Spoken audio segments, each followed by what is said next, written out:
Hi all, welcome to football arena. Super താരം Lionel Messi നിലവിൽ American ക്ലബ്ബായ Inter മയാമിക്ക് വേണ്ടിയാണ് കളിച്ചുകൊണ്ടിരിക്കുന്നത്. മികച്ച പ്രകടനം അദ്ദേഹം പുറത്തെടുക്കുന്നുണ്ട്. മെസ്സി ബാഴ്സലോണയിലേക്ക് മടങ്ങിയെത്തിയേക്കും എന്നുള്ള റൂമറുകൾ നേരത്തെ പ്രചരിച്ചിരുന്നു. പക്ഷേ അതിന് സാധ്യതയില്ല. ഇനി യൂറോപ്പിലേക്ക് ഒരു മടക്കമില്ല എന്നത് മെസ്സി തന്നെ നേരത്തെ തുറന്നു പറഞ്ഞിട്ടുള്ള ഒരു കാര്യമാണ്. ഏതായാലും ഇതുമായി ബന്ധപ്പെട്ടുകൊണ്ടുള്ള ചില അപ്ഡേറ്റുകൾ BBC നൽകിയിട്ടുണ്ട്. അത് വിശദമായിക്കൊണ്ട് നമുക്കൊന്ന് പരിശോധിക്കാം.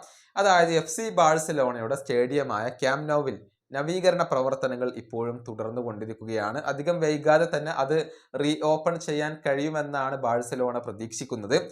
മുഴുവൻ പണികളും പൂർത്തിയായി കഴിഞ്ഞാൽ ഒരു വമ്പിച്ച ഉദ്ഘാടന ചടങ്ങ് തന്നെ സംഘടിപ്പിക്കാൻ ബാഴ്സലോണ ഇപ്പോൾ ആഗ്രഹിക്കുന്നുണ്ട്. അവർക്ക് അത്തരത്തിലുള്ള പദ്ധതികൾ ഉണ്ട്.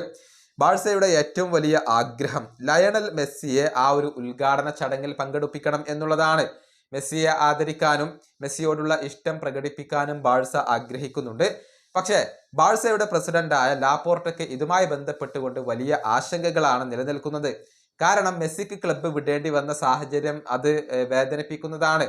അത് ഒരുപക്ഷെ ലയണൽ മെസ്സിയെ അലട്ടുന്നുണ്ടാകാം. പ്രത്യേകിച്ച് ലാപോർട്ട മെസ്സിയെ കൈകാര്യം ചെയ്ത രീതി അത് മെസ്സിക്ക് ഇഷ്ടപ്പെട്ടിരുന്നില്ല എന്നാണ് BBC റിപ്പോർട്ട് ചെയ്തിട്ടുള്ളത്.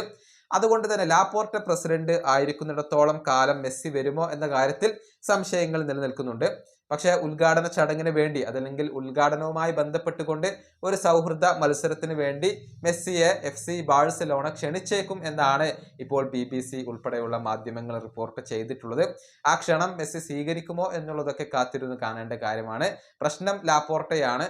അദ്ദേഹം കൈകാര്യം ചെയ്ത രീതിയിൽ മെസ്സിക്ക് എതിർപ്പുണ്ട്. പക്ഷെ ബാഴ്സയോട് മെസ്സിക്ക് യാതൊരുവിധ എതിർപ്പുകളുമില്ല. ബാഴ്സയെ വളരെയധികം മെസ്സി ഇഷ്ടപ്പെടുന്നുണ്ട് എന്നൊക്കെയാണ് ഇതിൽ നിന്നും വ്യക്തമാകുന്നത്.